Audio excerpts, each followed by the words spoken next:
नमस्कार मित्रांनो, मी श्रेयस गायकवाड। आज योग आला होता की असाच एक योग आला की म्हटलं आपल्या गावाला जिथं पाणी येतंय त्या भोजपूर धरणाला एकदा भेटून येऊ म्हटलं। मग असाच योग आला, माझा मित्र शिवा आणि मी आज म्हटलं चला खरंच भोजपूर धरणात पाणी आहे की नाही। कारण की आपण फक्त गप्पा मारतोय की आपला आत्मनिर्भर भारत बनला पाहिजे, डिजिटल इंडिया बनला पाहिजे, पण माझ्या गावाचं काय? मी राहणार नान्नजचा, तालुका संगमनेर, जिल्हा अहिल्यानगर।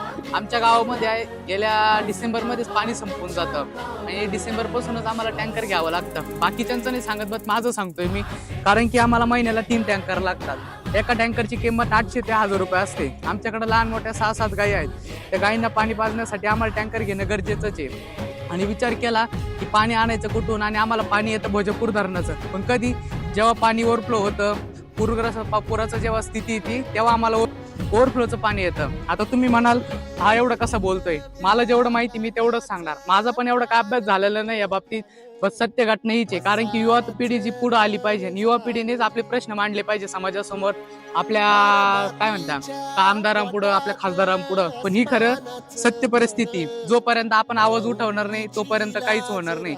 आता भोजपूर धरण बघायला आलो, म्हटलं अरे फुल असं असं, पण यात सुद्धा पाणी नाही। आपण झाडे तोडली, नंतर पाणी जास्त कुठं साठवत नाही, पाणी जिरत नाही, म्हणून आपल्याकडे पाणी संपतंय। पण आमच्या नान्नजकरांचं काय करायचं, हा प्रश्न उभा राहतो। आणि सांगायचं ठरलं, एकच गोष्ट सांगेल सरकारला पण, आपण जे स्वप्न बघतो आपला देश आत्मनिर्भर बनला पाहिजे, डिजिटल इंडिया बनला पाहिजे, ती जर खरंच आपल्याला ते स्वप्न जर साकारायचं असेल तर आपल्या तरुण पिढीला आणि आपल्याकडे जी खेडे वाडी वस्त्या वसलेल्या आहेत त्यांच्यावर लक्ष देणं गरजेचं आहे, ना की सिटीतले जे की चांगले डेव्हलप झालेले सिटीज आहे, मुंबई पुणे, तिकडं न जाता एकदा गावाकडे डोकावून बघा। खास करून एवढं सांगेल की आमच्या नान्नजकरांवर फोकस राहू द्या। नान्नजच का बरं सांगतोय, नान्नजचा विचार आला तर आमचा तळेगाव गट येतो, म्हणजे तळेगाव गटाकडे तुम्ही बघाल, पण आमच्या नान्नजकरांकडे एकदा आवर्जून बघा। कारण की आमची ती परिस्थिती आताशी कोणता मार्च महिना चालू आहे, 15 मार्च मध्येच आमच्याकडे अशी परिस्थिती, तर एप्रिल मे मध्ये किती परिस्थिती असते, आणि पाऊस आल्या लगेच आमच्या बोरा विहिरींना काय पाणी येत नाही। त्याच्यामुळं शासनाने, प्रशासनाने आमची खबरदारी घेतली पाहिजे आणि आमच्या गावावर खास करून लक्ष दिलं पाहिजे। धन्यवाद।